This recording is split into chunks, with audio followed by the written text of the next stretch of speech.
Capítulo 5. Planificación y democracia. El gobernante que intentase dirigir a los particulares en cuanto a la forma de emplear sus capitales, no solo echaría sobre sí el cuidado más innecesario, sino que se arrogaría una autoridad que no fuera prudente confiar ni siquiera a consejo o senado alguno, autoridad que en ningún lugar sería tan peligrosa como en las manos de un hombre con la locura y presunción bastantes para imaginarse capaz de ejercerla. Adam Smith. Los rasgos comunes a todos los sistemas colectivistas pueden describirse, con una frase siempre grata a los socialistas de todas las escuelas, como la organización deliberada de los esfuerzos de la sociedad en pro de un objetivo social determinado. Que nuestra presente sociedad carece de esta dirección, consciente, hacia una sola finalidad, que sus actividades se ven guiadas por los caprichos y aficiones de individuos irresponsables, ha sido siempre una de las principales lamentaciones de sus críticos socialistas.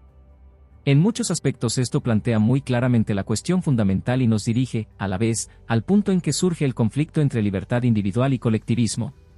Las diversas clases de colectivismo, comunismo, fascismo, etc., difieren entre sí por la naturaleza del objetivo hacia el cual desean dirigir los esfuerzos de la sociedad.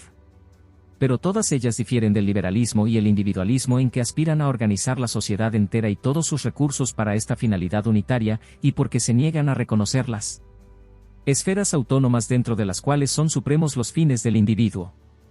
En resumen, son totalitarias en el verdadero sentido de esta nueva palabra que hemos adoptado para describir las inesperadas, pero, sin embargo, inseparables manifestaciones de lo que en teoría llamamos colectivismo. El objetivo social, o el designio común, para el que ha de organizarse la sociedad, se describe frecuentemente de un modo vago, como el bien común, o el bienestar general, o el interés general. No se necesita mucha reflexión para comprender que estas expresiones carecen de un significado suficientemente definido para determinar una vía de acción cierta. El bienestar y la felicidad de millones de gentes no pueden medirse con una sola escala de menos y más. El bienestar de un pueblo, como la felicidad de un hombre, depende de una multitud de cosas que pueden lograrse por una infinita variedad de combinaciones. No puede expresarse adecuadamente en una finalidad singular, sino tan solo en una jerarquía de fines, en una amplia escala de valores en la que cada necesidad de cada persona tiene su sitio. Dirigir todas nuestras actividades de acuerdo con un solo plan, supone que a cada una de nuestras necesidades se le dé su lugar en una ordenación de valores que ha de ser lo bastante completa para permitir la decisión entre todas las diferentes vías que el planificador tiene para elegir. Supone, en resumen, la existencia de un completo código ético en el que todos los diferentes valores humanos han recibido el sitio debido. La concepción de un código ético completo no es familiar, y exige un cierto esfuerzo imaginativo para ver lo que envuelve. No tenemos el hábito de pensar en códigos morales como algo más o menos completo. El hecho de elegir nosotros constantemente entre diferentes valores sin un código social que nos prescriba cómo debemos elegir, no nos sorprende y no nos sugiere que nuestro código moral sea incompleto. En nuestra sociedad no hay ni ocasión ni razón para que la gente desarrolle opiniones comunes sobre lo que en cada situación deba hacerse. Pero donde todos los medios que han de usarse son propiedad de la sociedad, y han de usarse en nombre de la sociedad, de acuerdo con un plan unitario, una visión social, acerca de lo que debe hacerse tiene que guiar todas las decisiones. En un mundo semejante, pronto encontraríamos que nuestro código moral está lleno de huecos. No nos ocuparemos aquí de averiguar si convendría disponer de un código ético tan completo. Solo indicaremos que, hasta el presente, al desarrollo de la civilización ha acompañado una constante reducción de la esfera en que las acciones individuales están sujetas a reglas fijas. Las reglas que componen nuestro código moral común han disminuido progresivamente y han tomado un carácter cada vez más general. Desde el hombre primitivo, que estaba atado a un complicado ritual en casi todas sus actividades diarias, que se veía limitado por innumerables tabús y que apenas podía concebir un hacer algo de manera diferente que sus compañeros, la moral ha tendido, cada vez más, a constituir solamente los límites que circunscriben la esfera dentro de la cual el individuo puede comportarse a su gusto. La adopción de un código ético común suficientemente extenso para determinar un plan económico unitario significaría una inversión completa de esa tendencia. Lo esencial para nosotros es que no existe un código ético tan completo. El intento de dirigir toda la actividad económica de acuerdo con un solo plan alzaría innumerables cuestiones, cuya respuesta solo podría provenir de una regla moral, pero la ética existente no tiene respuesta para ellas, y cuando la tiene, no hay acuerdo respecto a lo que se deba hacer. La gente, o no tiene opiniones definidas, o tiene opiniones opuestas sobre estas cuestiones, porque en la sociedad libre en que hemos vivido no ha existido ocasión para pensar sobre ellas y todavía menos para formar una opinión común, no es solo que carezcamos de una escala de valores que lo abarque todo, es que sería imposible para una mente abarcar la infinita variedad de las diversas necesidades de las diferentes personas que compiten por los recursos disponibles y asignar un peso definido a cada una. Para nuestro problema es de menor importancia si los fines que son la aspiración de una persona abarcan solo sus propias necesidades individuales o incluyen las necesidades de sus allegados más cercanos o incluso las de los más distantes, es decir, si es egoísta o altruista, en el sentido ordinario de estas palabras. El hecho trascendental es que al hombre le es imposible abarcar un campo ilimitado, sentir la urgencia de un número ilimitado de necesidades. Se centre su atención sobre sus propias necesidades físicas o tome con cálido interés el bienestar de cualquier ser humano que conozca, los fines de que puede ocuparse serán tan solo y siempre una fracción infinitésima de las necesidades de todos los hombres. Sobre este hecho fundamental descansa la filosofía entera del individualismo. Este no supone, como se afirma con frecuencia, que el hombre es interesado o egoísta o que deba serlo. Se limita a partir del hecho indiscutible de que la limitación de nuestras facultades imaginativas solo permite incluir en nuestra escala de valores un sector de las necesidades de la sociedad entera, y que, hablando estrictamente, como solo en las mentes individuales pueden existir escalas de valores, no hay sino escalas parciales, las que son, inevitablemente, diferentes y a menudo contradictorias entre sí. De esto, el individualista concluye que debe dejarse a cada individuo, dentro de límites definidos, seguir sus propios valores y preferencias antes que los de otro cualquiera, que el sistema de fines del individuo debe ser supremo dentro de estas esferas y no estar sujeto al dictado de los demás. El reconocimiento del individuo como juez supremo de sus fines, la creencia en que, en lo posible, sus propios fines deben gobernar sus acciones, es lo que constituye la esencia de la posición individualista. Esta posición no excluye, por lo demás, el reconocimiento de unos fines sociales, o, mejor, de una coincidencia de fines individuales que aconseja a los hombres concertarse para su consecución. Pero limita esta acción común a los casos en que coinciden las opiniones individuales. Lo que se llaman fines sociales, son para ellas simplemente fines idénticos de muchos individuos o fines a cuyo logro los individuos están dispuestos a contribuir, en pago de la asistencia que reciben para la satisfacción de sus propios deseos. La acción común se limita así a los campos en que las gentes concuerdan sobre fines comunes. Con mucha frecuencia, estos fines comunes no serán fines últimos de los individuos, sino medios que las diferentes personas pueden usar con diversos propósitos. De hecho, las gentes están más dispuestas a convenir en una acción común cuando el fin común no es un fin último para ellas, sino un medio capaz de servir a una gran variedad de propósitos. Cuando los individuos se combinan en un esfuerzo conjunto para realizar fines que les son comunes, las organizaciones, como el Estado, que forman con ese propósito reciben sistemas de fines propios y medios propios. Pero la organización así formada no deja de ser una persona, entre otras, en el caso del Estado, mucho más poderosa que cualquier otra, cierto es, pero también con su esfera separada y limitada, solo dentro de la cual son supremos sus fines. Los límites de esta esfera están determinados por la extensión en que los individuos se conciertan sobre fines particulares, y la probabilidad del acuerdo sobre una particular vía de acción decrece necesariamente a medida que se extiende el alcance de esta acción. Hay ciertas funciones del Estado en cuyo ejercicio se logrará prácticamente la unanimidad entre sus ciudadanos, habrá otras sobre las cuales recaerá el acuerdo de una mayoría importante, y así, sucesivamente, hasta llegar a campos donde, aunque cada individuo desearía que el Estado actuase de alguna manera, habría casi tantas opiniones como personas acerca de lo que el Estado debiera hacer. Solo podemos contar con un acuerdo voluntario para guiar la acción del Estado cuando ésta se limita a las esferas en que el acuerdo existe. Pero no solo cuando el Estado emprende una acción directa en campos donde no existe tal acuerdo es cuando se ve obligado a suprimir la libertad individual. Por desgracia, no podemos extender indefinidamente la esfera de la acción común y mantener, sin embargo, la libertad de cada individuo en su propia esfera. Cuando el sector comunal, en el que el Estado domina todos los medios, llega a sobrepasar una cierta proporción de la totalidad, los efectos de sus acciones dominan el sistema entero. Si el Estado domina directamente el uso de una gran parte de los recursos disponibles, los efectos de sus decisiones sobre el resto del sistema económico se hacen tan grandes, que indirectamente lo domina casi todo.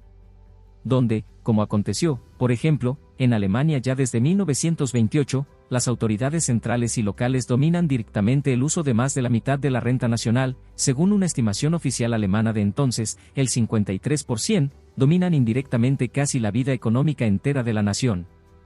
Apenas hay entonces un fin individual que para su logro no dependa de la acción del Estado, y la escala social de valores que guía la acción del Estado tiene que abarcar prácticamente todos los fines individuales.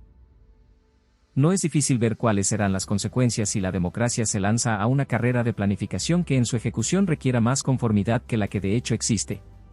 La gente puede ponerse de acuerdo para adoptar un sistema de economía dirigida porque esté convencida de que producirá una gran prosperidad. En las discusiones que a esta decisión llevasen, el objetivo de la planificación se habría descrito con una expresión tal como el bienestar común, que no hace sino ocultar la falta de un acuerdo real sobre los fines de la planificación. El acuerdo solo existirá de hecho sobre el mecanismo utilizable. Pero es un mecanismo que solo puede utilizarse para un fin común, y la cuestión del fin preciso hacia el que ha de dirigirse toda la actividad surgirá tan pronto como el Poder Ejecutivo tenga que traducir la demanda de un plan único en la materialización de un plan particular. Resultará entonces que el acuerdo sobre la deseabilidad de la planificación no encuentra apoyo en un acuerdo sobre los fines a los que ha de servir el plan. El efecto del acuerdo general respecto a la adopción de una planificación centralizada, sin un acuerdo sobre sus fines, sería como si un grupo de personas se comprometiesen a pasar un día juntas, sin lograr acuerdo sobre el lugar preferido, con el resultado de que todas se verían forzadas a una excursión que la mayor parte de ellas no desearían en modo alguno. Uno de los rasgos que más contribuyen a determinar el carácter de un sistema planificado es que la planificación crea un estado de cosas en el que nos es necesario el acuerdo sobre un número de cuestiones mucho mayor de lo que es costumbre, y que en un sistema planificado no podemos limitar la acción colectiva a las tareas en que cabe llegar a un acuerdo, sino que nos vemos forzados a llegar a un acuerdo sobre todo, si es que ha de ser posible una acción cualquiera. Puede suceder que el pueblo haya expresado unánimemente el deseo de que el Parlamento prepare un plan económico completo, sin que para ello ni el pueblo ni sus representantes necesiten estar de acuerdo sobre plan alguno en particular. La incapacidad de las asambleas democráticas para llevar a término lo que parece ser un claro mandato del pueblo causará, inevitablemente, insatisfacción en cuanto a las instituciones democráticas mismas. Los parlamentos comienzan a ser mirados como ineficaces tertulias, incapaces de realizar las tareas para las que fueron convocados. Crece el convencimiento de que, si ha de lograrse una planificación eficaz, la dirección tiene que quedar fuera de la política y colocarse en manos de expertos, funcionarios permanentes u organismos autónomos. Los socialistas conocen muy bien la dificultad. Pronto hará medio siglo que los Webb comenzaron a lamentarse de la creciente incapacidad de la Cámara de los Comunes para cumplir su cometido. 3 más recientemente, el profesor Lasky ha perfeccionado el argumento, es del dominio común que la actual máquina parlamentaria resulta por completo inadecuada para aprobar rápidamente una gran masa de complicada legislación. El gobierno nacional, por lo demás, lo ha admitido en realidad al dar vida a sus medidas económicas y aduaneras, no por un minucioso debate en los comunes, sino gracias a un extenso sistema de legislación delegada.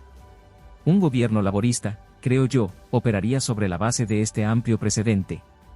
Reduciría los comunes a las 2 funciones que puede en realidad llenar, el examen de las reclamaciones y la discusión de los principios generales de sus medidas.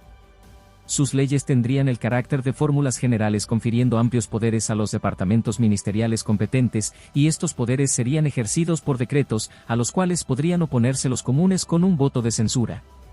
La necesidad y el valor de la legislación delegada han sido reafirmados con gran fuerza en fecha reciente por la Comisión Donoghue, y su ampliación es inevitable si no ha de hundirse el proceso de socialización bajo los métodos de obstrucción normales sancionados por el actual procedimiento parlamentario. Y para que quede bien claro que un gobierno socialista no debe dejarse estorbar mucho por el procedimiento democrático, el profesor Lasky, al final del mismo artículo, plantea la cuestión de si, en un periodo de tránsito hacia el socialismo, un gobierno laborista puede arriesgarse a que el resultado de las primeras elecciones generales arruine sus medidas, y, significativamente, la deja sin respuesta.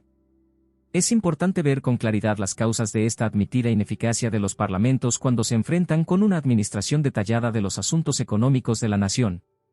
La falta no está en las personas de los representantes ni en las instituciones parlamentarias en cuanto tales, sino en las contradicciones inherentes a la tarea que se les encomienda. No se les pide que actúen en lo que puedan estar de acuerdo, sino que lleguen a un acuerdo en todo, a un acuerdo sobre la completa dirección de los recursos nacionales. Para una tarea semejante, empero, el sistema de la decisión por mayoría es inapropiado. Las mayorías se lograrán cuando se trate de una elección entre pocas alternativas, pero es una superstición el creer que tiene que existir una opinión mayoritaria sobre todas las cosas. No hay razón para que deba existir una mayoría dentro de cada una de las diferentes vías posibles de acción positiva si su número forma legión. Cada miembro de la Asamblea Legislativa puede preferir, para la dirección de la actividad económica, algún particular plan antes que la falta de plan, mas, para la mayoría, puede no resultar ningún plan preferible a la falta de todo plan. Tampoco puede lograrse un plan coherente rompiéndolo en partes y votando sobre las cuestiones particulares. Una asamblea democrática votando y enmendando un plan económico global, artículo por artículo, tal como se delibera sobre un proyecto de ley ordinario, carece de sentido. Un plan económico, si ha de merecer tal nombre, tiene que responder a una concepción unitaria. Incluso si el Parlamento pudiera, avanzando paso a paso, aprobar un proyecto, al final, no satisfaría a nadie. Un todo complejo, cuyas partes todas deben ajustarse cuidadosísimamente entre sí, no puede lograrse a través de un compromiso entre opiniones contrapuestas. Redactar un plan económico de esta manera es todavía más imposible que, por ejemplo, planificar con éxito por el procedimiento democrático una campaña militar. Como en estrategia, sería inevitable delegar la tarea en los técnicos. La diferencia es, sin embargo, que, mientras al general encargado de la campaña se le encomienda un solo objetivo, al cual, en tanto dura la misma, han de ser consagrados exclusivamente todos los medios a su disposición, al planificador económico no se le puede señalar también un objetivo único, y no puede existir una limitación semejante en cuanto a los medios que se le entregan. El general no tiene que contrapesar diferentes finalidades independientes, para él solo hay un objetivo supremo. Pero los fines de un plan económico, o de cualquiera de sus partes, no pueden definirse separados del plan particular. Pertenece a la esencia del problema que la confección de un plan económico envuelve la elección entre fines en conflicto o competitivos, las diferentes necesidades de las diferentes personas. Pero ¿cuáles fines, de los que están en conflicto, deberán sacrificarse, si deseamos obtener otros, o, en resumen, cuáles son las alternativas entre las que hemos de elegir? Solo pueden saberlo quienes conozcan todos los hechos, y solo ellos, los técnicos, están en situación de decidir a cuáles de los diferentes fines ha de darse preferencia. Es inevitable que ellos impongan su escala de preferencias a la comunidad para la que planifican. Esto no se ha visto siempre con claridad, y la delegación se justifica usualmente por el carácter técnico de la tarea. Pero ello no significa que solo se deleguen los detalles técnicos, ni tampoco que la incapacidad de los parlamentos para comprender los detalles técnicos sea la raíz de la dificultad. Las alteraciones en la estructura del Código Civil no son menos técnicas ni menos difíciles de apreciar en todas sus complejidades, y sin embargo, nadie ha sugerido seriamente que esta legislación se delegase en un cuerpo de peritos. El hecho es que en estos campos la legislación no va más allá de ciertas reglas generales sobre las que puede alcanzarse un acuerdo verdaderamente mayoritario, mientras que en la dirección de la actividad económica los intereses que han de conciliarse son tan divergentes que no es posible conseguir un verdadero acuerdo en una asamblea democrática. Hay que reconocer, sin embargo, que la delegación de la facultad legislativa no es en sí lo cuestionable. Oponerse a la delegación en sí es oponerse a un síntoma y no a una causa, y como aquella puede ser el resultado necesario de otras causas, sería debilitar la argumentación. En tanto la facultad que se delega sea simplemente la de establecer reglas generales, puede haber muy buenas razones para que dicten estas reglas las autoridades locales mejor que las centrales. Lo discutible es que deba recurrirse tan a menudo a la delegación porque las cuestiones no puedan reglamentarse por preceptos generales, sino únicamente por la decisión discrecional en cada caso particular. Entonces la delegación significa que se ha concedido poder a alguna autoridad para dar fuerza de ley a lo que, a todos los efectos, son decisiones arbitrarias, descritas comúnmente con la expresión, juzgar el caso según sus circunstancias particulares. La delegación de las diversas tareas técnicas a organismos separados, cuando se convierte en un hecho normal, es tan solo el primer paso en el proceso por el cual una democracia que se embarca en la planificación cede progresivamente sus facultades. El expediente de la delegación no puede, en realidad, eliminar las causas de la impotencia de la democracia, que tanto impacienta a los abogados de la planificación general. La delegación de facultades particulares en organismos autónomos crea un nuevo obstáculo para la consecución de un plan unitario coordinado.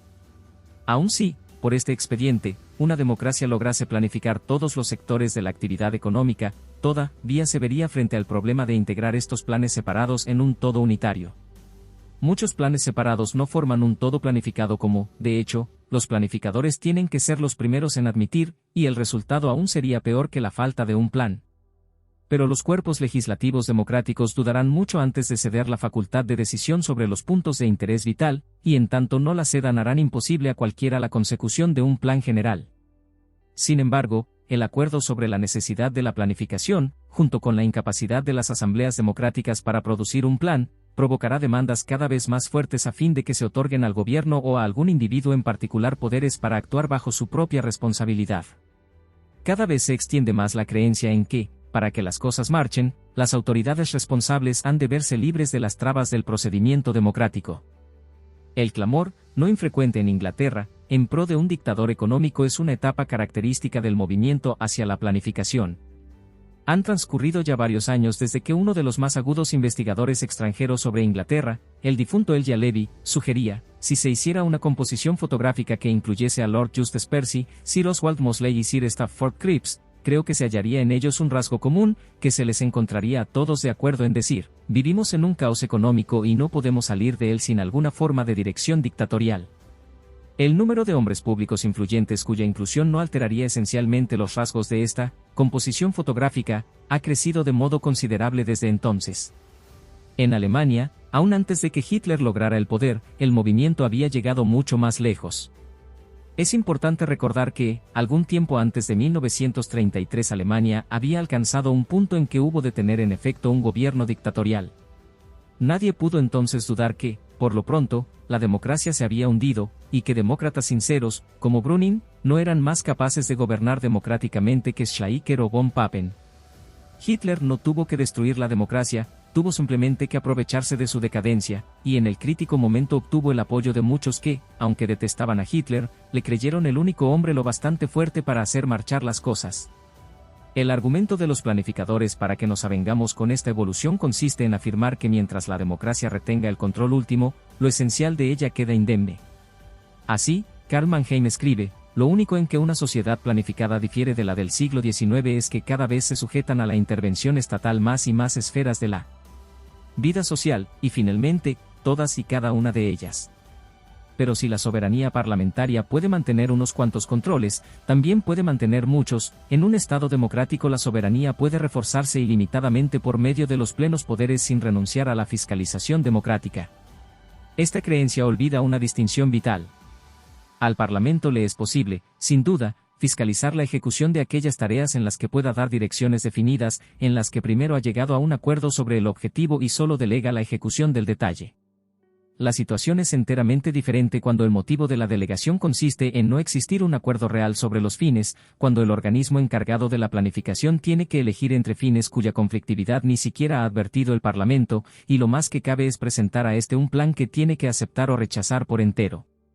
Puede haber, y probablemente habrá, crítica, pero resultará completamente ineficaz, porque no se logrará nunca una mayoría respecto a cualquier otro plan alternativo, y las partes del proyecto impugnadas se presentarán casi siempre como elementos esenciales del conjunto.